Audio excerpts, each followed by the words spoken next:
3 días.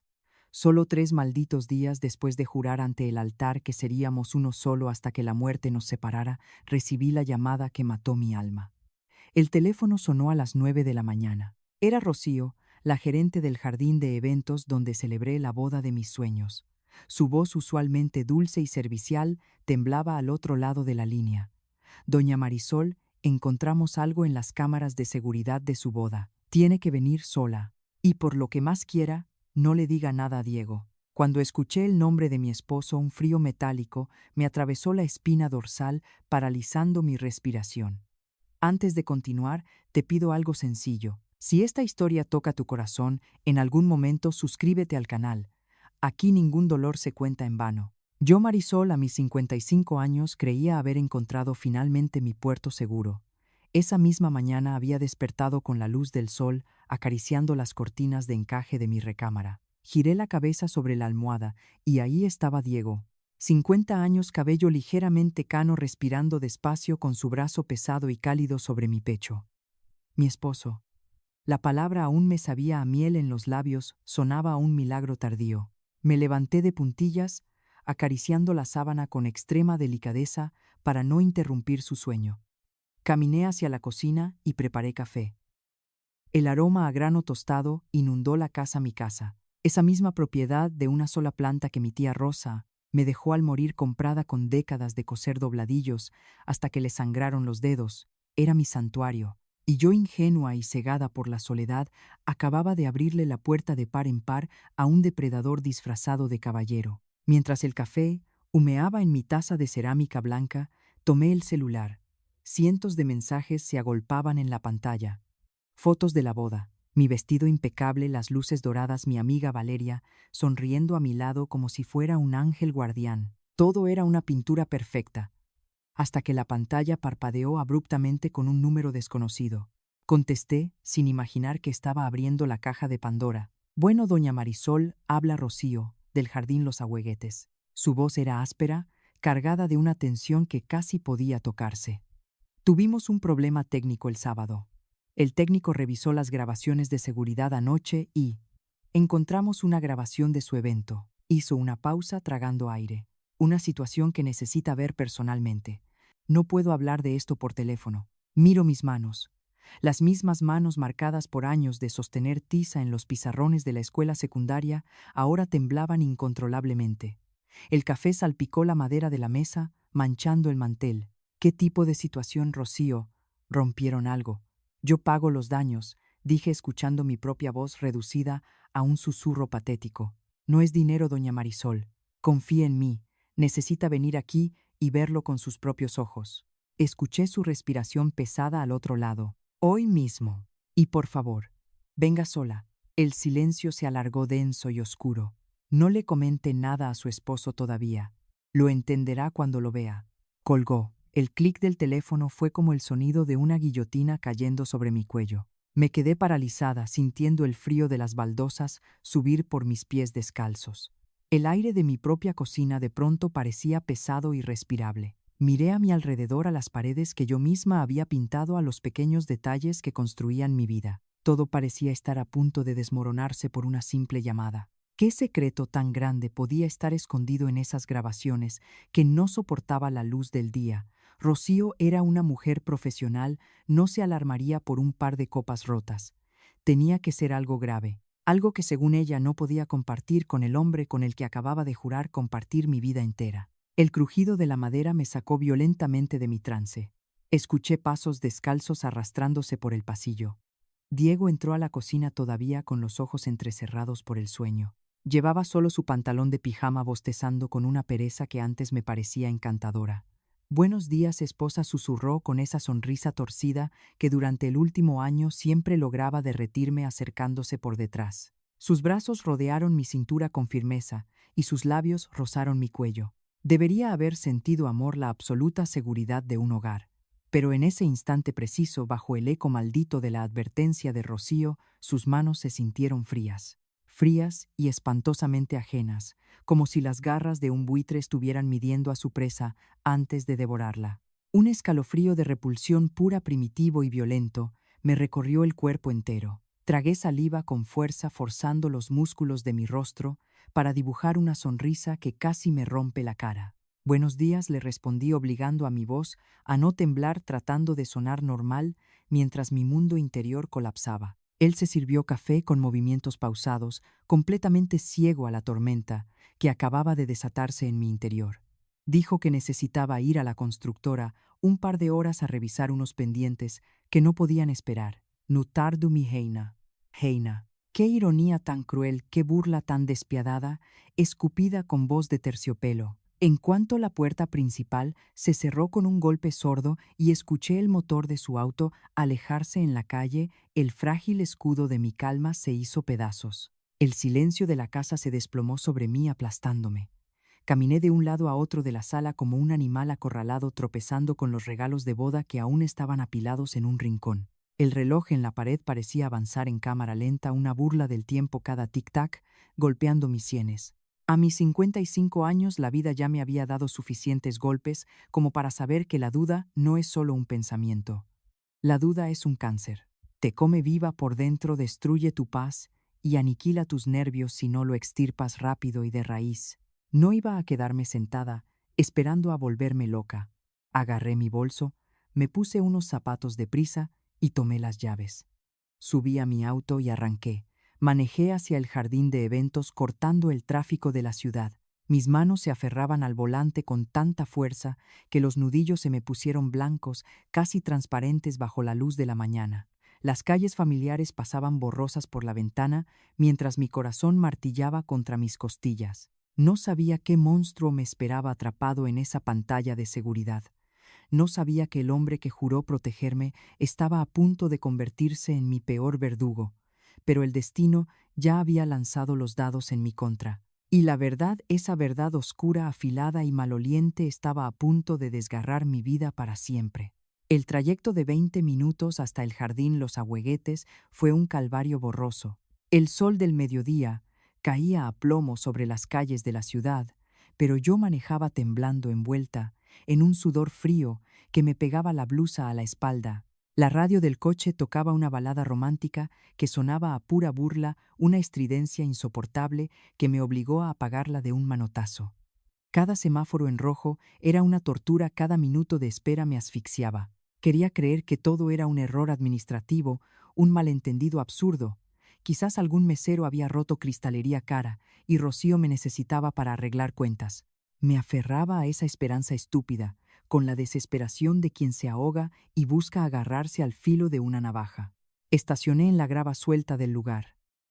El enorme portón de madera que apenas el sábado pasado estaba adornado con flores blancas y luces mágicas, ahora se veía lúgubre, completamente desierto.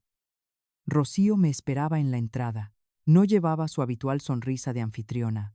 Su rostro era una máscara de funeral. Caminamos en un silencio sepulcral por un pasillo estrecho y oscuro hasta llegar a una pequeña oficina administrativa. Olía a papel viejo y a encierro. Me senté frente a un monitor antiguo. Rocío me miró con una lástima tan profunda que me quemó la piel, una mirada que me confirmó que mi vida estaba a punto de acabarse. Marisol, lo que te voy a mostrar es muy difícil. Pensé mucho si debería hacerlo, pero tienes el derecho de saber la verdad. La pantalla en blanco y negro cobró vida. El reloj de la esquina marcaba las 10:17 de la noche del sábado. Mi noche de bodas. Era la cámara de la bodega trasera, un cuarto abarrotado de sillas plegables y cajas de cartón. La puerta rechinó en el video y entró una mujer. Reconocí al instante la caída de esa tela fina verde esmeralda. El vestido que yo misma le ayudé a escoger.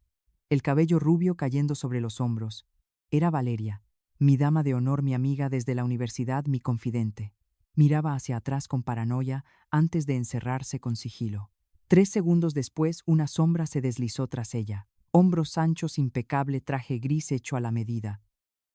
Mi esposo, el hombre que minutos antes había llorado frente al altar jurándome amor eterno ante Dios. Mis pulmones se cerraron como si me hubieran inyectado cemento hirviendo en el pecho. En la pantalla, sin que mediara palabra alguna, Diego la tomó brutalmente por la cintura. La arrinconó contra un sofá viejo y se devoraron. No fue un beso furtivo ni un error de borrachos. Fue un beso largo, sucio, hambriento, frotándose entre la mugre de la bodega, mientras mis invitados brindaban por nuestro amor a escasos metros de ahí. El estómago se me revolvió con una violencia incontrolable. Sentí la bilis subir por mi garganta.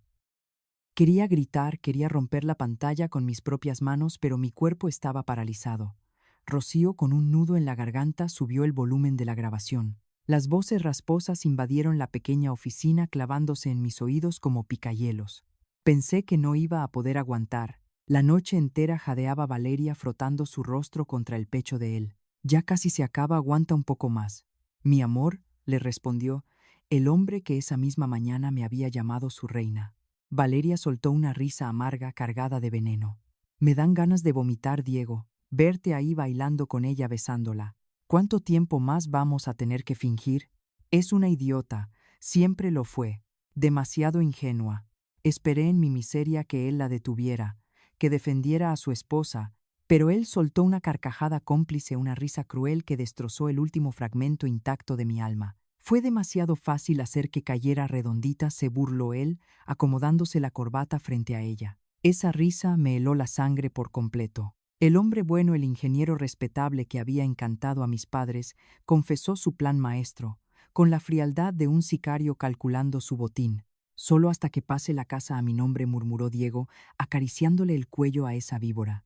Le diré que es por nuestra seguridad que en el matrimonio debemos ser iguales. Firmará los papeles sin pensarlo dos veces.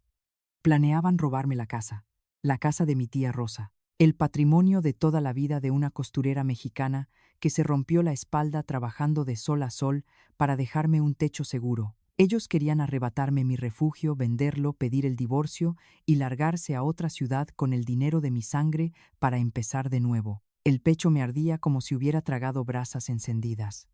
La vida de Marisol, la mujer madura, que creyó haber encontrado un milagro, murió en ese preciso instante en una silla de plástico barato. La traición más dolorosa no es la que te apuñala por la espalda, sino la que te mira a los ojos, te besa la frente y te llama amor mientras esconde el cuchillo.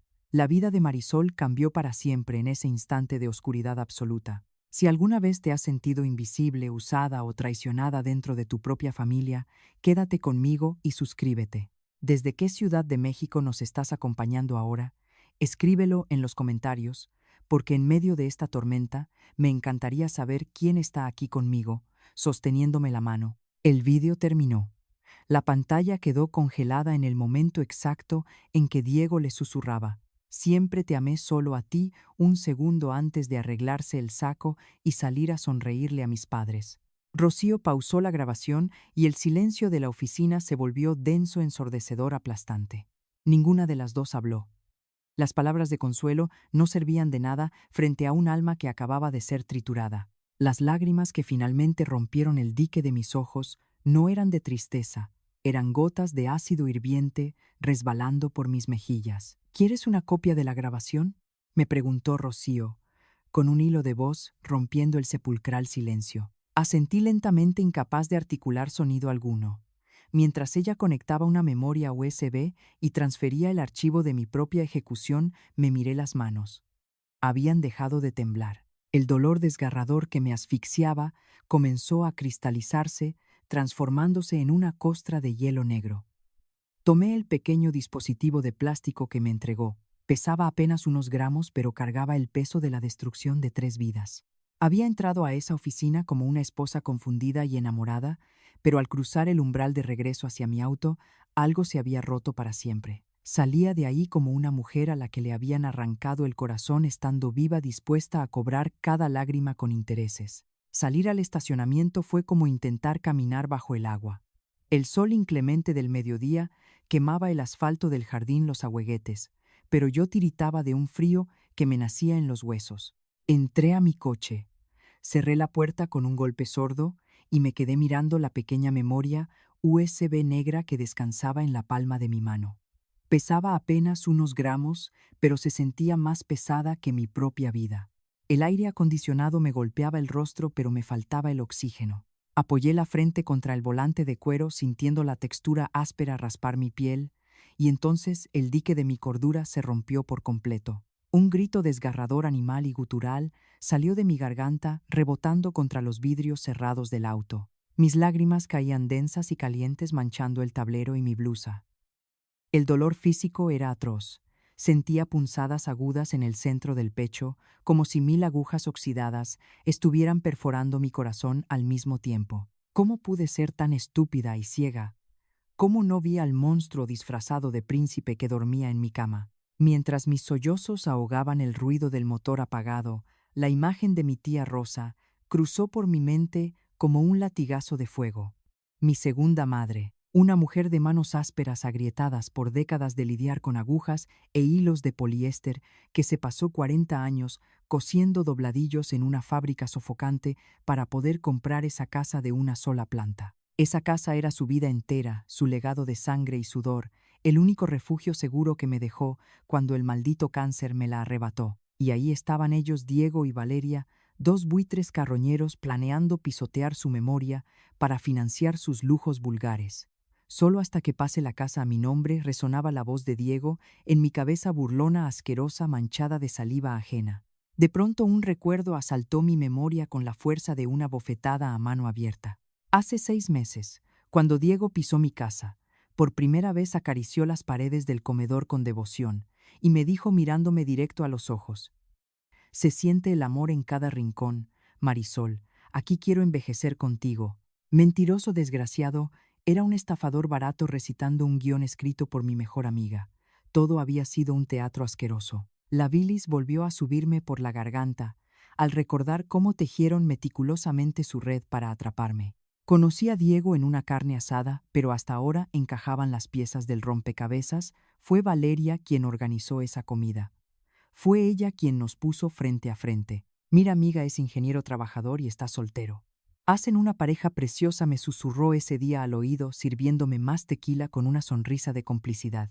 Qué ironía tan macabra y repulsiva. La misma mujer con la que compartí mis secretos más íntimos de universidad, la que me abrazó y me secó las lágrimas cuando murió mi padre, era la proxeneta emocional de mis ilusiones. Ella le entregó mi vulnerabilidad y mis inseguridades en bandeja de plata. Diego sabía exactamente qué palabras decir, qué flores comprar, qué canciones tararear al oído.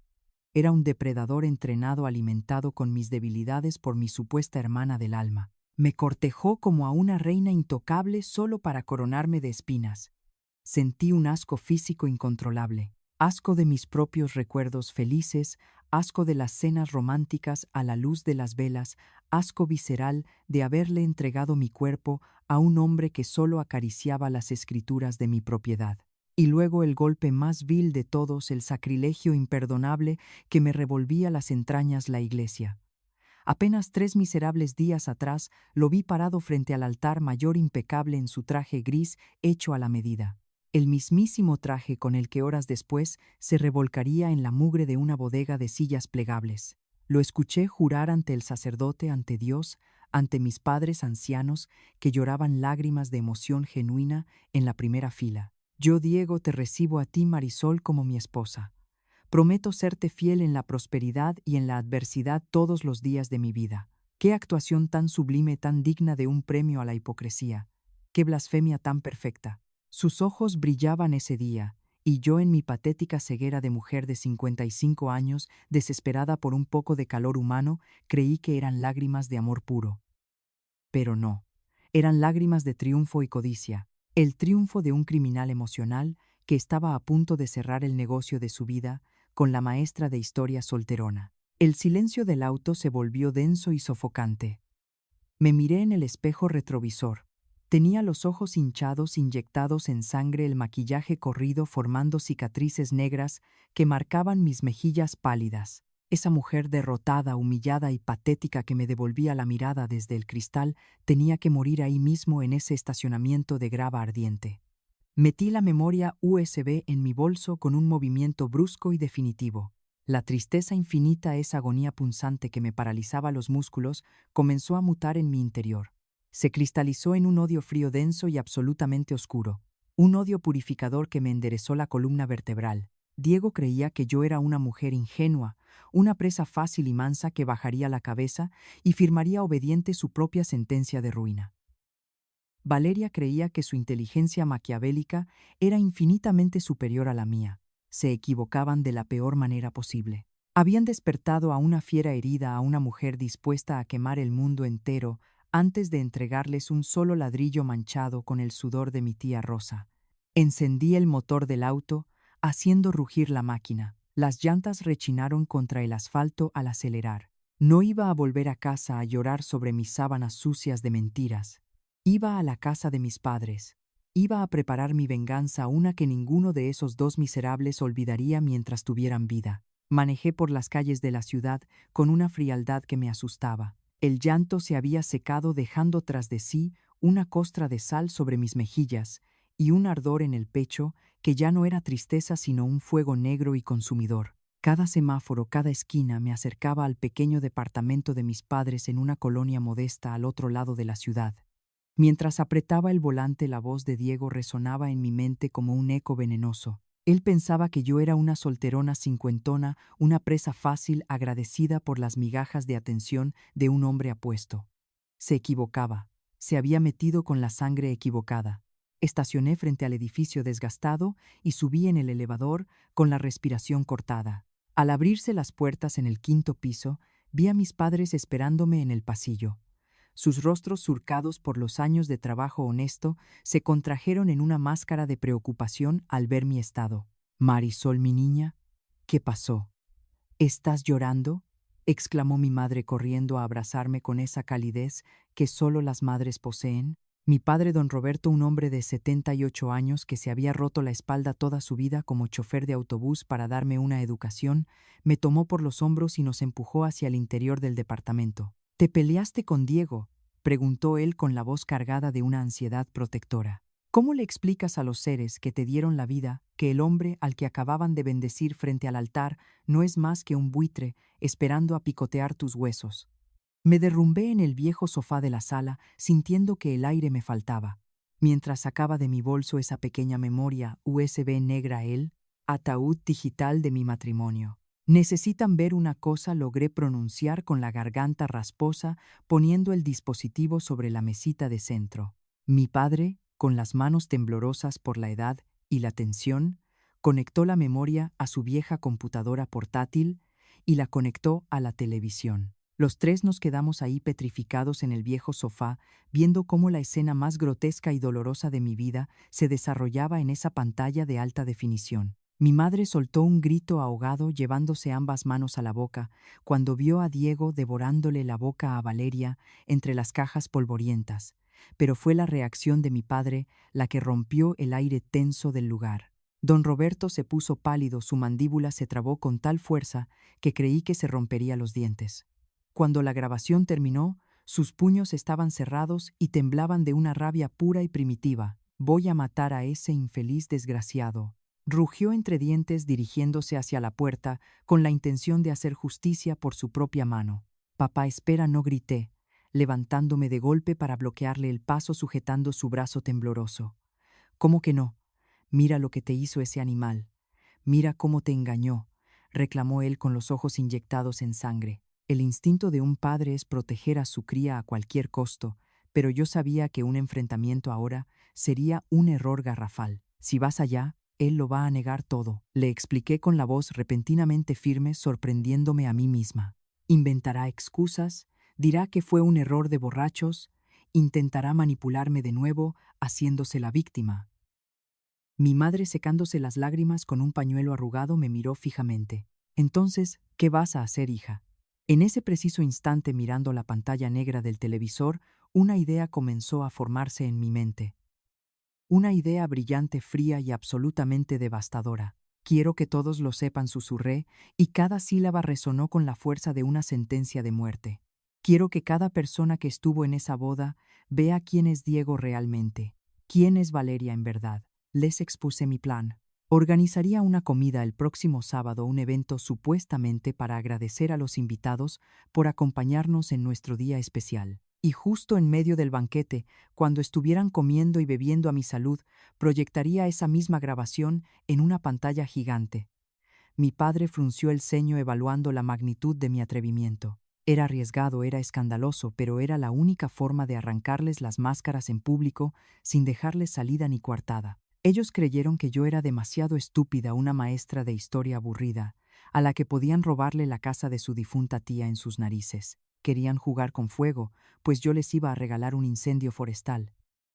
«Yo te ayudo, hija», dijo mi madre, tomando mis manos heladas entre las suyas. Pasé el resto de la tarde en esa pequeña sala orquestando mi obra maestra. Escribimos los mensajes de invitación para las 50 personas, cuidando que el tono sonara genuinamente alegre y agradecido. Diego y yo queremos agradecer su presencia en nuestra boda con una comida especial. Dictaba yo sintiendo que el estómago se me revolvía con cada palabra falsa. Las respuestas comenzaron a llegar a mi celular casi de inmediato, y entonces la pantalla se iluminó con un mensaje de ella. «Valeria». «¡Ay, qué linda! Claro que voy. No me lo pierdo por nada», escribió, adornando su falsedad con un repugnante desfile de emojis de corazones rojos. Hipócrita asquerosa. ¿Cómo podía tener las entrañas tan podridas para mandarme muestras de cariño después de haber planeado mi ruina? Apreté el teléfono hasta que me dolieron los dedos, saboreando el momento en que borraría esa sonrisa condescendiente de su coniendo rostro operado. Eran casi las 6 de la tarde cuando tuve que reunir el valor para regresar a la casa. Mi casa. Al cruzar la puerta principal lo vi. Diego estaba recostado en mi sofá viendo la televisión con la tranquilidad de un rey en su castillo. «Hola, amor. ¿Dónde andabas?». Estaba preocupado, me dijo levantándose para recibirme con esa voz aterciopelada que ahora me sonaba a veneno puro. Tuve que hacer un esfuerzo sobrehumano, casi antinatural, para no escupirle a la cara. Fui a casa de mis papás, mentí forzando mis labios a estirarse en una sonrisa plástica.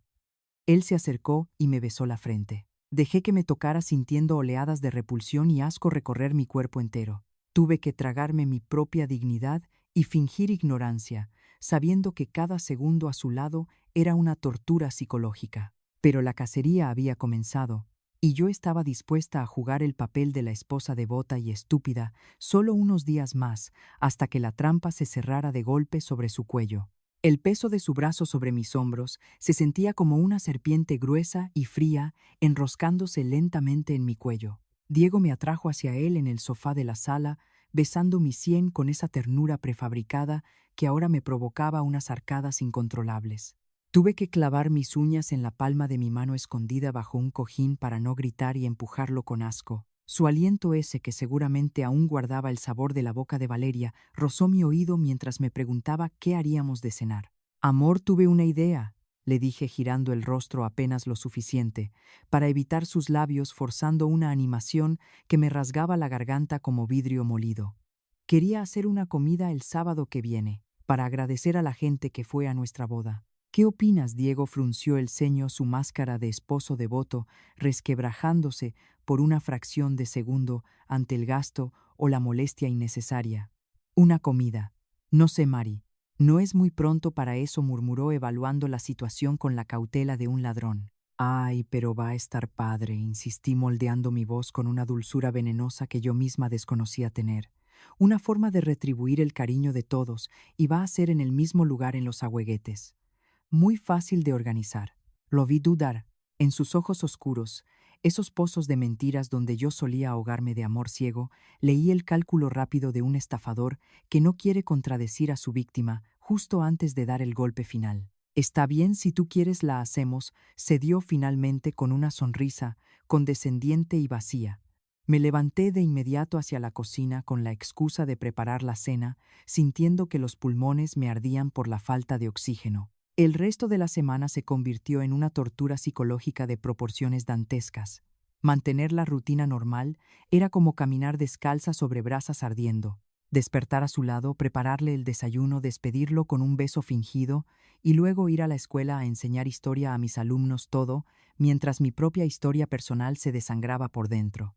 De noche, cuando él apagaba la lámpara y me abrazaba bajo las sábanas, yo cerraba los ojos y paralizaba cada músculo de mi cuerpo. Su toque ya no me quemaba de pasión. Me congelaba de repulsión absoluta. Sentía sus dedos como gusanos húmedos deslizándose sobre mi piel. Me imaginaba la cinta de seguridad, el jadeo de Valeria, las palabras humillantes resonando en la bodega, y usaba ese asco como un escudo invisible para sobrevivir hasta el amanecer sin vomitar. Y hablando de aquella víbora traicionera, los mensajes de Valeria no cesaron ni un solo miserable día. Mi celular vibraba en el escritorio de la escuela y ahí estaba su nombre en la pantalla. ¿Cómo estás, amiga? La vida de casada va bien. ¿Vamos por un café? Leía sintiendo una náusea física tan fuerte que tenía que sostenerme del borde del escritorio. Yo le respondía tecleando con furia. Todo super él es perfecto. El sábado nos vemos en la comida. Cada letra que le enviaba era una gota de cianuro que yo misma le estaba preparando para su copa. El jueves por la tarde, mientras el sol comenzaba a ocultarse, mi teléfono sonó. Era Rocío. Su voz sonaba firme, convertida ahora en cómplice de mi inminente venganza. El salón está reservado, Marisol. Las mesas organizadas, el banquete contratado y el proyector con la gran pantalla están instalados, conectados directo a la memoria USB. Sentí un latigazo de adrenalina pura, recorriéndome la espalda, erizándome la piel. ¿Estás segura de esto, Marisol?, me preguntó, ofreciéndome una última y compasiva salida de aquel abismo de escándalo. Absolutamente, sentencié. Ya no había vuelta atrás. Esa noche, el viernes, la víspera de la ejecución pública, Diego decidió que era el momento perfecto para tender su trampa final. Estaba sentado en la sala jugueteando distraídamente con el celular, probablemente enviándole mensajes de amor clandestino a mi supuesta mejor amiga. Mari, ven tantito, me llamó, con un tono casual asquerosamente inocente. Me senté a su lado, sintiendo cómo el aire de la sala se volvía espeso y difícil de respirar. Estaba pensando. Empezó con esa voz suave de locutor barato, sobre arreglar las escrituras de la casa, ponerlas a nombre de los dos. El corazón me dio un vuelco violento contra las costillas.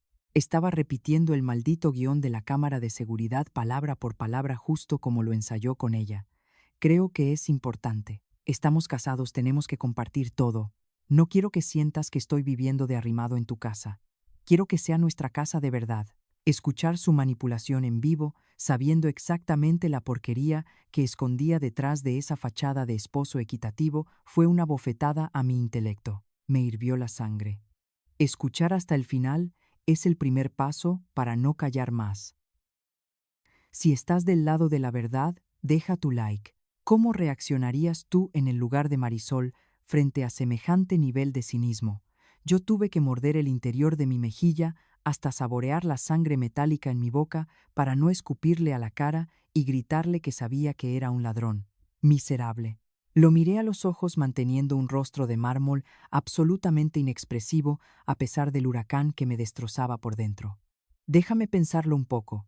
Le respondí con la voz plana, carente de cualquier atisbo de emoción. Vi una sombra rápida y oscura cruzar por su rostro. Irritación pura. Impaciencia de depredador al que se le retrasa la presa en el último segundo. Pensar, ¿por qué es algo natural entre casados?, insistió, disimulando su evidente molestia con una risita nerviosa y vacía. Lo sé, amor. Solo quiero estar segura. Es la casa de mi tía, ¿sabes? Tiene un valor sentimental muy grande. Le solté, clavando mi mirada directamente en sus pupilas mentirosas. Él tragó saliva, incapaz de sostener la presión de mi mirada, y asintió, derrotado por el momento. Claro, entiendo. Me levanté lentamente y caminé hacia la recámara, dándole la espalda para que no viera mi sonrisa siniestra. Lo escuché refunfuñar algo por lo bajo, un gruñido de pura frustración. Mañana, pensé mientras me cubría con las cobijas en la reconfortante oscuridad de mi cuarto. Mañana tu teatrito barato se derrumba hasta los cimientos, Diego. Mañana conocerás a la verdadera Marisol. Despierto el sábado con un nudo en el estómago que me quita hasta el aliento. La luz pálida de la mañana se filtra por las persianas, iluminando el rostro de Diego, que duerme plácidamente a mi lado, con una ligera sonrisa en los labios. Qué envidia me da la paz de los psicópatas. Pueden destruir una vida entera y luego roncar como angelitos sin un gramo de culpa. Me levanto con sigilo, sintiendo que cada hueso de mi cuerpo pesa una tonelada. El agua caliente de la regadera no logra quitarme el frío que se me instaló en los huesos desde el martes. Me visto con un cuidado meticuloso. Elijo unos jeans oscuros y una blusa blanca impecable. No quiero parecer una víctima desaliñada ni una esposa de luto. Quiero parecer lo que soy, una mujer dueña de sí misma, serena, con el control absoluto de la guillotina que está a punto de soltar. Me miro en el espejo y ensayo una sonrisa de anfitriona perfecta. Diego despierta desperezándose actuando su papel de marido encantador y se arregla silbando una canción de la radio. En el trayecto en coche hacia el jardín Los Ahueguetes, el silencio dentro de la cabina es tan denso que casi se puede cortar con tijeras. Él intenta platicar soltando comentarios vacíos sobre el clima y el tráfico en la ciudad, pero yo le respondo con monosílabos secos. ¿Estás bien, Mari? Te noto rara, como distante, me pregunta de repente, posando su mano traicionera sobre mi muslo. El contacto me da un calambre de asco. Sí, solo un poco nerviosa con la comida, le miento sin parpadear mirando fijamente el asfalto. Nerviosa porque va a estar tranquilo, añado. Tranquila, amor, va a estar todo perfecto, me responde con esa condescendencia que me revuelve las tripas. Si supieras, pedazo de infeliz, que el menú principal de hoy es tu propia humillación pública, servida fría y sin piedad. Llegamos al lugar poco antes del mediodía. El jardín está bañado de luz, exactamente igual que el día de nuestra boda, pero hoy el aire huele distinto. Rocío está en la entrada y me recibe con una mirada cómplice, un leve asentimiento de cabeza que me confirma que el arma está cargada y lista en el proyector. Los invitados empiezan a llegar a cuentagotas. Mis papás son los primeros en cruzar el portón. Mi madre me da un abrazo rompehuesos temblando ligeramente, mientras que don Roberto me mira con una determinación de acero que me inyecta valor directo en las venas. Noto un bulto inusual en el bolsillo de la chamarra de mi padre. Sé que trae una pesada herramienta de metal de sus días de chofer listo para romperle la cabeza a ese desgraciado si se atreve a levantarme un dedo cuando estalle la bomba. Saber que mi viejo está dispuesto a ir a la cárcel por defenderme me hace tragar un nudo de lágrimas. Poco a poco el jardín se llena con las 50 almas que convoqué para mi teatro del dolor. Los amigos de Diego, sus compañeros de la constructora con sus risotadas fuertes, y luego su familia, su hermana Paola y, por supuesto, doña Carmen, mi suegra. Ella se acerca a mí con los brazos abiertos, luciendo un vestido sencillo y una sonrisa maternal que me parte el alma. «Qué lindo, Marisol, eres tan atenta», me dice apretando mis manos con un cariño genuino que me quema la piel. Le devuelvo la sonrisa sintiendo que soy el mismísimo Judas. Una punzada de culpa brutal me atraviesa el pecho. Esta mujer de 75 años, devota y trabajadora, está a punto de ver cómo el hijo que crió con tanto sacrificio se convierte en un monstruo despreciable frente a todos sus conocidos. Estoy a punto de destrozarle el corazón a la única persona decente de esa familia, pero la justicia exige sacrificios dolorosos. Y entonces, como si el mismo diablo la hubiera escupido en la entrada, llega ella. Valeria entra al salón al final asegurándose de que todas las miradas se posen en su figura. Bien enfundada en un vestido rojo ajustado con tacones altos y el cabello cepillado, pavoneándose como una estrella de telenovela barata. Viene directo hacia mí abriendo los brazos con una efusividad tan plástica que me marea. «Amiga, qué maravilla esta comida. Eres lo máximo», chilla apretándome contra su pecho falso. El olor a su perfume dulzón me asquea, sobre todo porque percibo mezclado en su cuello un ligero rastro de la loción para después de afeitar de Diego. Le devuelvo el abrazo, sintiendo unas ganas salvajes de clavarle las uñas en la yugular y empujarla lejos, pero me obligo a mantener la farsa un minuto más. «Gracias por venir, Vale», le digo con la voz escarchada de cinismo. Acto seguido la veo caminar hacia Diego. Le da un beso en la mejilla casualmente, y ambos intercambian una mirada rápida, un destello de complicidad sucia, seguramente planeando el próximo encuentro secreto cuando terminen de robarme. Todos se acomodan en las mesas mientras el buffet está servido. Sigan sonriendo, par de sanguijuelas. Coman, rían y disfruten, porque este es su último banquete antes de ir directo al infierno. El banquete transcurría con una normalidad que me daba náuseas. 50 personas comían, bebían y reían bajo la carpa blanca del jardín Los Ahueguetes, celebrando una mentira colosal.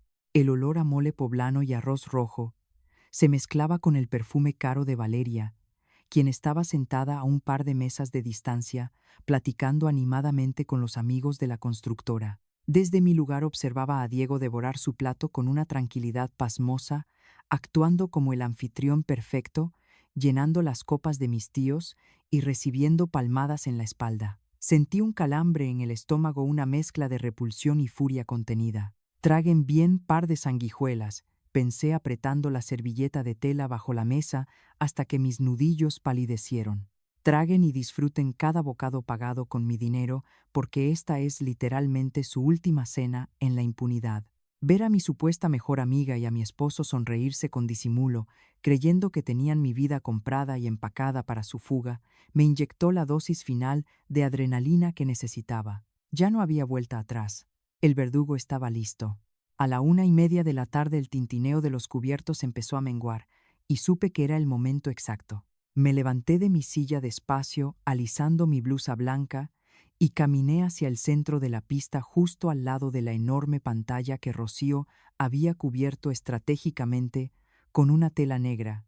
Tomé el micrófono y pedí la atención de todos con un ligero golpecito. Las conversaciones se apagaron de golpe. Las 50 miradas se clavaron en mí, incluyendo la de Diego, que me regaló esa sonrisa torcida y complaciente que ahora me daba escalofríos.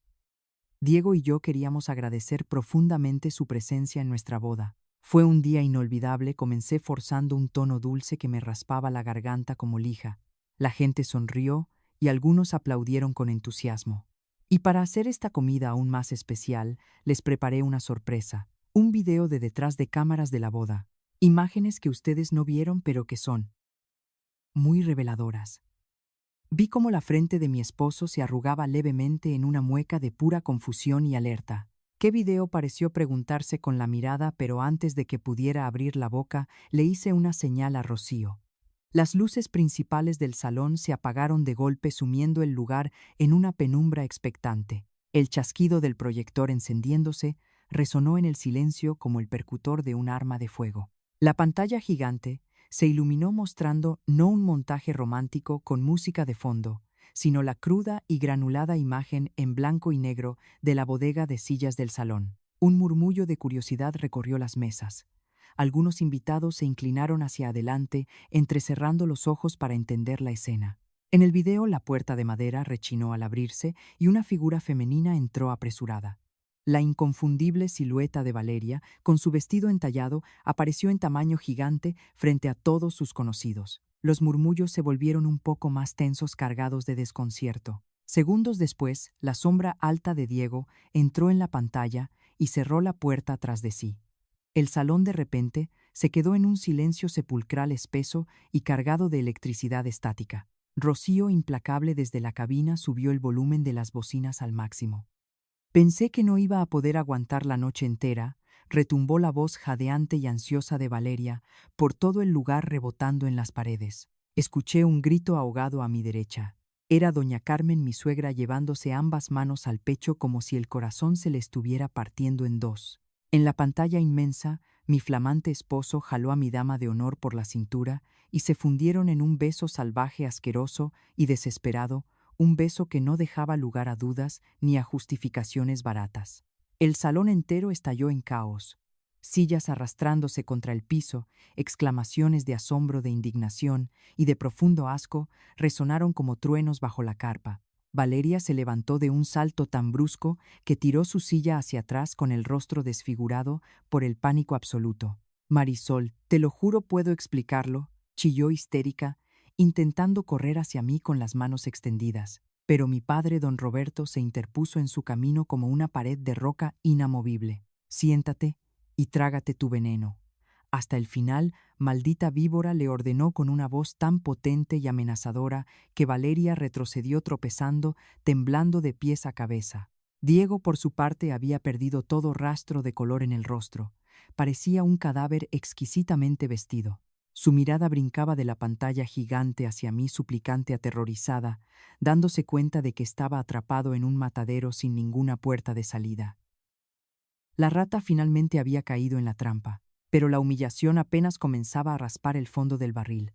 Las voces del video siguieron escupiendo su inmundicia a todo volumen. «¿Cuánto tiempo más vamos a tener que fingir?», se quejó la Valeria digital. «Solo hasta que ella pase la casa a mi nombre», respondió la voz calculadora y gélida de Diego, resonando macabramente en los oídos de su propia madre, de su hermana Paola y de sus amigos del trabajo. «Es demasiado ingenua. Firmará los papeles sin pensarlo dos veces». Vi a mi madre llorar en silencio abrazada a mi padre, quien fusilaba a Diego con una mirada cargada de odio puro y justiciero. Los amigos de la constructora se miraban entre sí, asqueados, sacudiendo la cabeza al ver la verdadera calaña del compañero con el que acababan de brindar. La grabación avanzó hasta el golpe de gracia, el siempre te ame solo a ti, susurrado en la oscuridad de la bodega, seguido del beso final. Luego la pantalla se apagó de tajo, quedando completamente negra. Las luces se encendieron de golpe, cegándonos por un instante.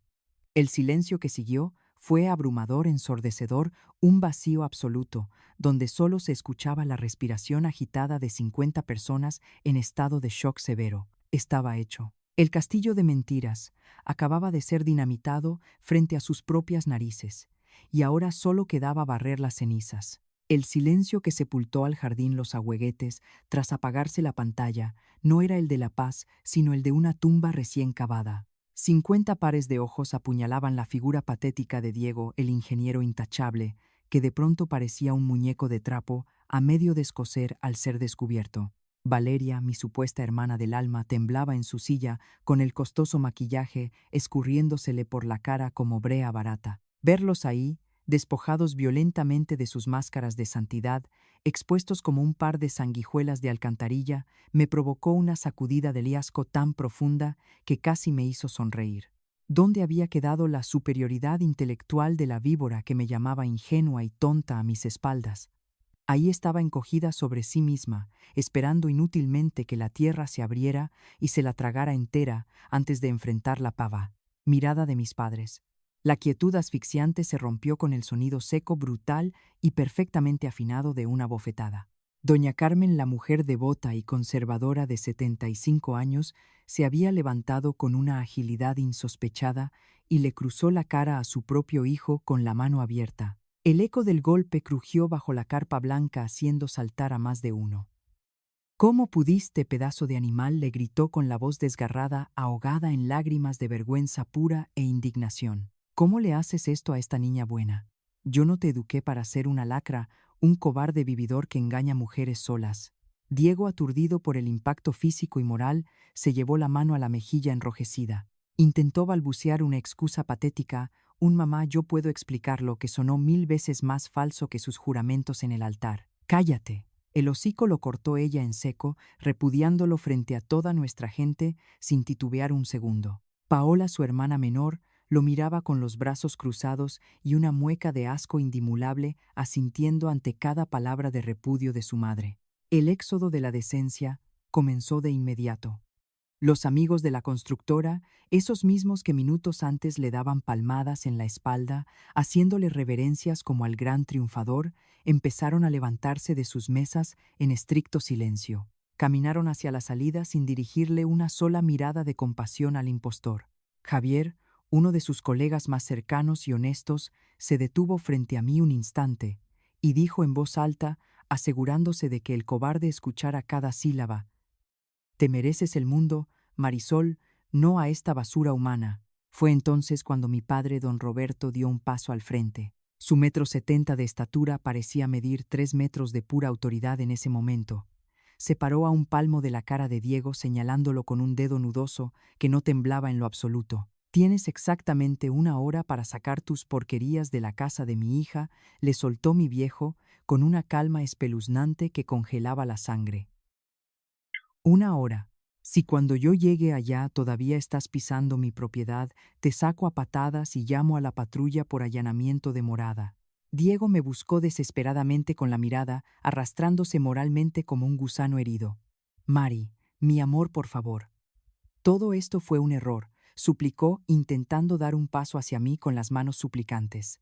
Esa maldita palabra detonó la bomba de tiempo que llevaba comprimida en mi pecho. Un error. Mi voz salió cortante como un bisturí, amplificada por el silencio sepulcral de los que aún quedaban en el jardín.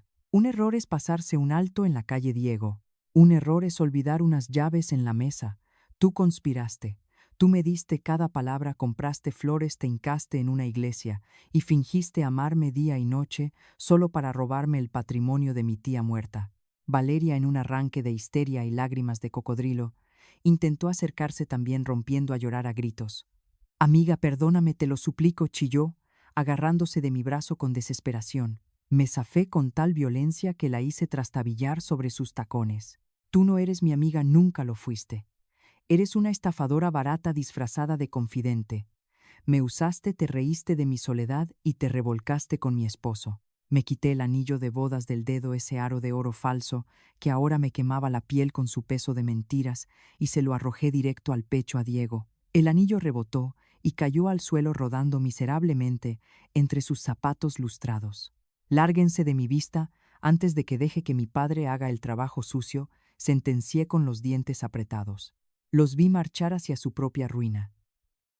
Valeria salió corriendo hacia el estacionamiento llorando a mares, ahogándose en su propio patetismo y vergüenza pública. Diego la siguió segundos después, arrastrando los pies bajo el peso monumental de la humillación total, sin que nadie, absolutamente nadie, lo detuviera o le diera una palmada de consuelo. Mi cuerpo entero temblaba, pero no era de debilidad, sino por la descarga monumental de adrenalina pura. Había recuperado mi casa, mi vida y mi dignidad de un solo tajo. Mientras los últimos invitados se acercaban a abrazarme y ofrecerme su apoyo incondicional, sentí una mano suave y arrugada posarse en mi hombro. Era doña Carmen. Pensé que, como cualquier madre desesperada, venía a pedir clemencia por su hijo descarriado, a rogarme que no lo destruyera del todo. Pero me miró a los ojos con una firmeza implacable que me heló la sangre de una forma completamente nueva. No voy a permitir que ese malagradecido te quite un solo peso. Marisol, susurró mi suegra, apretando mi mano con fuerza. Mañana a primera hora te enviaré al licenciado Hernández, el mejor abogado de la ciudad. Yo misma voy a pagarle para que lo despoje de cualquier derecho y te firme el divorcio rápido.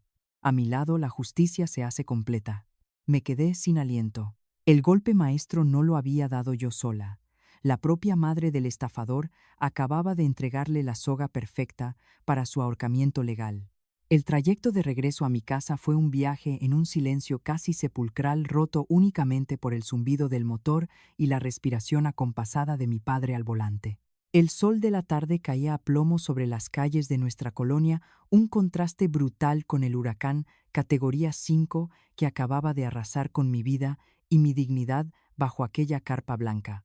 Mi madre sostenía mi mano en el asiento trasero, apretándola con esa fuerza silenciosa y feroz que solo las viejas leonas tienen cuando protegen a sus cachorros de los depredadores. Al dar vuelta en mi calle, mi corazón dio un vuelco involuntario, un latigazo de pura paranoia que me revolvió el estómago.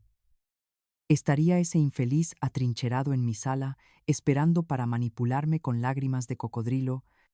Pero no, la entrada estaba desierta. El coche de Diego ya no estaba estacionado frente al portón de hierro forjado. Al abrir la puerta principal, el silencio absoluto de mi hogar me recibió con los brazos abiertos. Entré con pasos cautelosos como quien camina por un campo minado.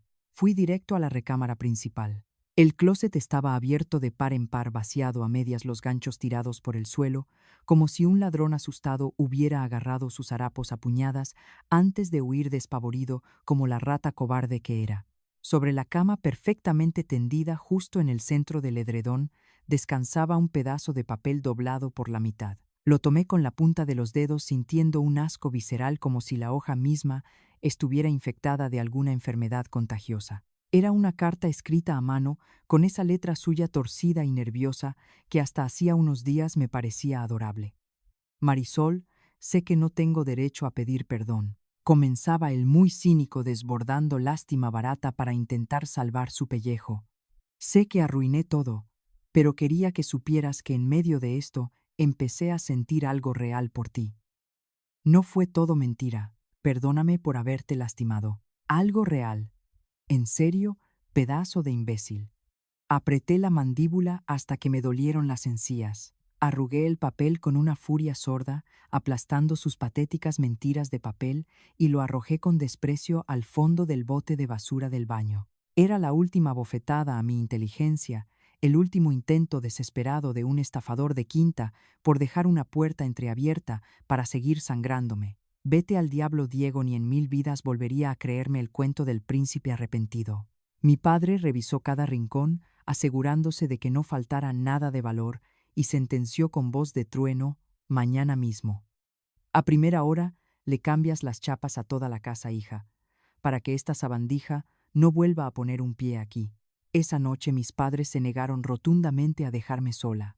Durmieron en la habitación de huéspedes, montando guardia como 2 soldados veteranos, mientras yo me quedaba mirando el techo de mi recámara, saboreando una mezcla agridulce de agotamiento extremo y una paz liberadora y salvaje.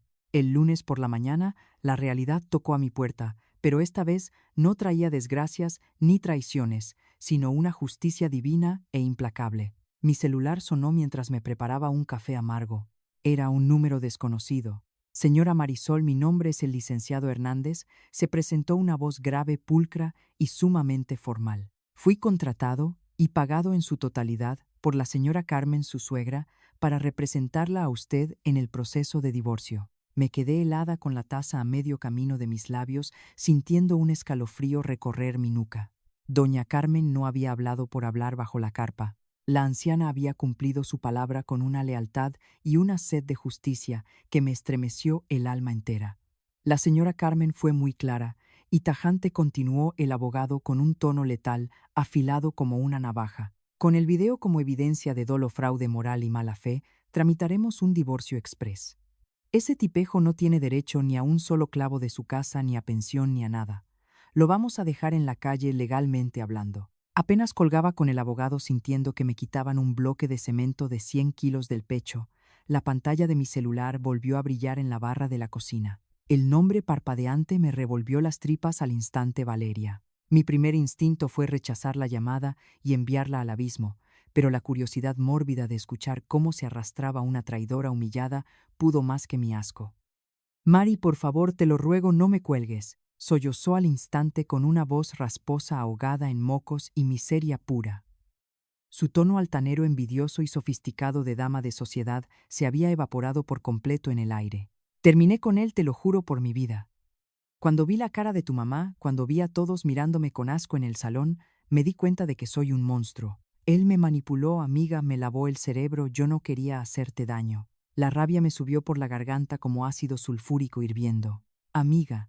Me estaba llamando amiga después de revolcarse con mi marido entre las sillas plegables y planear el robo descarado de mi patrimonio. No pude contener una carcajada seca, amarga y cargada de un veneno purificador. Tú no eres ninguna víctima, Valeria, así que no te atrevas a insultar mi inteligencia. A estas alturas le escupí, sintiendo cómo el poder absoluto fluía por mis venas, hirviendo de una claridad cegadora. Eres una arribista barata, hueca y muerta de envidia. Te revolcaste con mi esposo por tu propia y asquerosa voluntad, porque no soportabas la idea de verme feliz y plena. ¿Y sabes qué es lo más patético de tu miseria?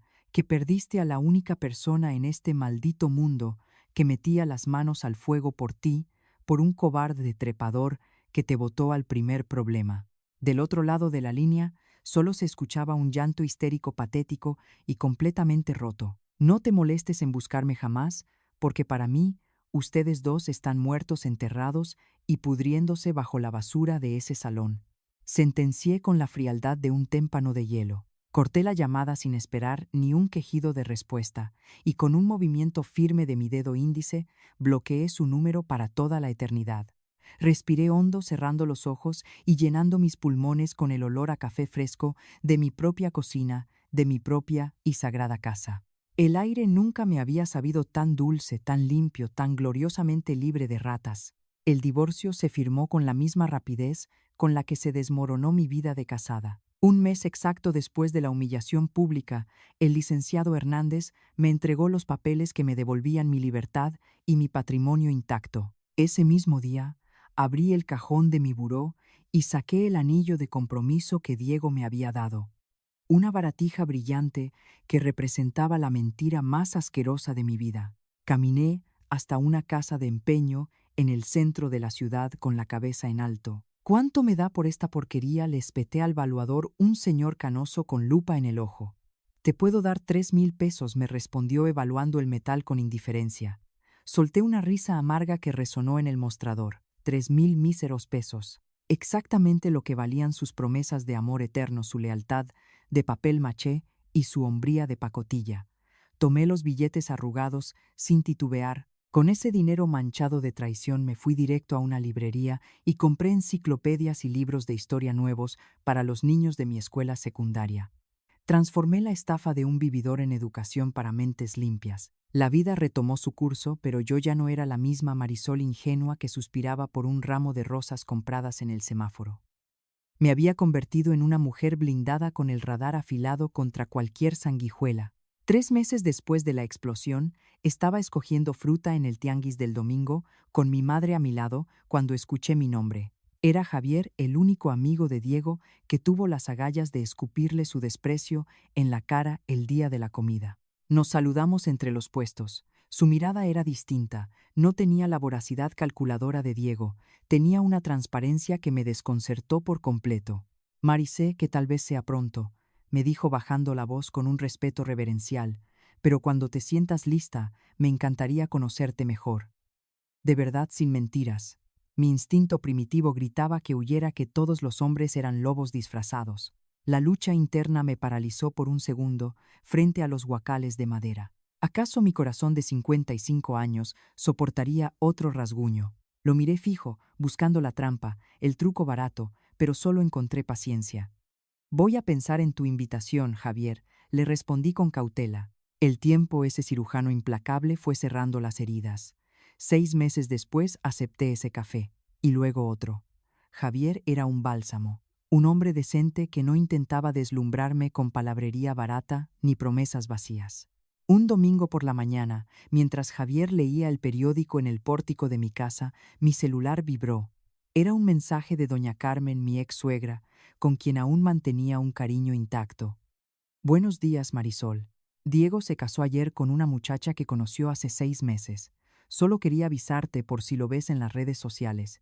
Espero que estés bien y feliz. Me quedé mirando la pantalla sintiendo que el aliento se me cortaba por una fracción de segundo. Se había casado de nuevo tan rápido.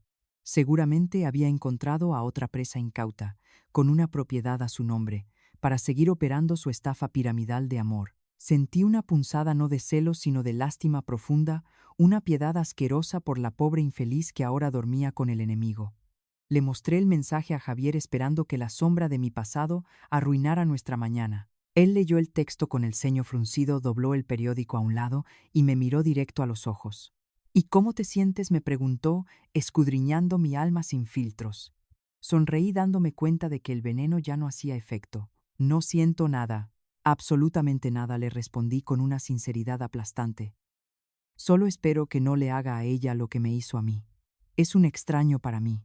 Él me besó la frente con sus labios cálidos, y en ese gesto sentí por primera vez lo que era un refugio a prueba de balas. Un par de años después, cuando nuestra relación ya era sólida, como el roble, empezamos a hablar de vivir juntos. Fue entonces cuando me dio la prueba definitiva de su hombría. Tu casa es linda, Mari me había dicho desde el principio, apreciando el valor emocional sin asomo de codicia. Nunca sugirió ponerla a su nombre, nunca habló de escriturar a partes iguales ni de apropiarse de mi refugio. Cuando por fin se mudó conmigo, me dejó clarísimo que respetaba mis decisiones y mi independencia financiera. Rompí a llorar la noche que me dijo que quería construir una vida conmigo, sin presión y a mi tiempo.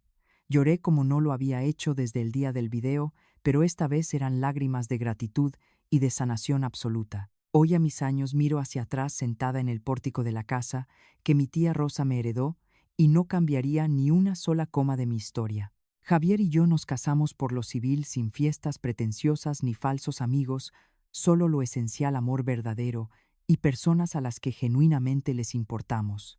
A veces, cuando paso en el coche por la fachada del jardín Los Agüeguetes, una sonrisa involuntaria se me escapa. Si no hubiera descubierto aquel video asqueroso, si me hubiera dejado engatusar por la labia de un estafador, hoy estaría en la calle despojada de mi patrimonio y de mi cordura por un psicópata con título de ingeniero y su cómplice de pacotilla. Perder a Diego fue el boleto de lotería más grande que me he sacado en la vida, la mejor cosa que me pasó, porque me abrió el camino para encontrar algo real. La dignidad no tiene precio, y el amor verdadero no te exige las escrituras de tu casa como prueba de lealtad. ¿Y tú qué elegirías, vivir una mentira cómoda o quemar tu mundo para renacer de las cenizas? Gracias por caminar conmigo hasta aquí, por no soltarme la mano en esta tormenta. Si el atardecer también te trajo paz, comparte lo que aprendiste hoy. Tu voz y tu sabiduría son importantes para que ninguna otra mujer vuelva a caer en la trampa del silencio. La historia que acaba de escuchar es una obra de ficción creada con fines de entretenimiento. Los personajes, lugares y eventos descritos son producto de la imaginación y no representan a personas reales. Sin embargo, reconocemos profundamente que las temáticas oscuras abordadas en este relato, tales como el fraude matrimonial, la explotación financiera, el abuso de confianza y el maltrato psicológico, son realidades crudas y dolorosas, afectan a muchas personas en la vida cotidiana. La manipulación emocional y el robo de patrimonio dentro del círculo familiar o de pareja no son un juego, sino actos de violencia y delitos serios. Si usted o alguien que conoce se encuentra atravesando por una situación similar de abuso, estafa o violencia psicológica, le instamos a no guardar silencio. Por favor, busque ayuda inmediata acercándose a las autoridades competentes de su localidad, a instituciones de apoyo a la mujer o a profesionales y personas de su entera confianza. Usted no está sola, y existen redes de apoyo dispuestas a protegerla y a ayudarle a recuperar su seguridad y su dignidad.